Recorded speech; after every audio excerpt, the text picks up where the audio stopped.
ഞാൻ കാനഡ വന്നിട്ട് ഇപ്പോൾ ഏകദേശം 2 വർഷമായാണ്. രണ്ടാമത്തെ വിൻ്ററാണ്. ശരിക്കും പറഞ്ഞാൽ കഴിഞ്ഞ വിൻ്ററിൽ നമുക്ക് സ്നോഫോൾ കാര്യങ്ങളൊന്നും അധികം ഇല്ലായിരുന്നു.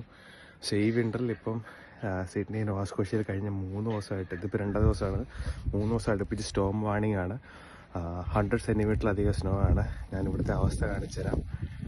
ഇത് നമ്മുടെ വീടിൻ്റെ ഡോറാണ്. ഇവിടുന്ന് ഇറങ്ങിയതേ ഞാൻ തിരിഞ്ഞു കഴിഞ്ഞാൽ എൻ്റെ അത്ര ഹൈറ്റിൽ സ്നോയാണ്. അവിടെ മൂടി കിടക്കുന്ന എൻ്റെ കാറാണ്. ഇവിടെ ആക്ച്വലി ഇവിടുത്തെ സ്റ്റെപ്പാണ്. സ്റ്റെപ്പ് ഇറങ്ങി കഴിഞ്ഞാൽ എൻ്റെ അത്ര ഹൈറ്റിൽ തന്നെയാണ് ഈ മറ്റേ നമ്മുടെ ഗൾഫിലൊക്കെ മണലാരണ്യത്തിൽ മരുഭൂമിയിലൊക്കെ കാണുന്ന പോലെ മണൽ കിടക്കുന്ന സ്നോ കിടക്കുന്നത്. ഇനിയും നാളെ വൈകിട്ട് വരെ കണ്ടിന്യൂസ് ഇങ്ങനെ സ്നോ കാണും. ഈ സ്നോ കാണുമെന്നാണ് പറയുന്നത്.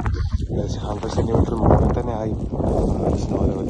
റോഡൊക്കെ അവർ ക്ലിയർ ചെയ്ത് നിർത്തി. നല്ല കാറ്റും സ്നോയും ആണ്. സോ ഞാൻ ഇന്നലെ ആക്ച്വലി രാത്രി 2 വട്ടം ക്ലിയർ ചെയ്തതാണ്. പക്ഷേ ഹൈ. സോ നമുക്ക് എന്തായാലും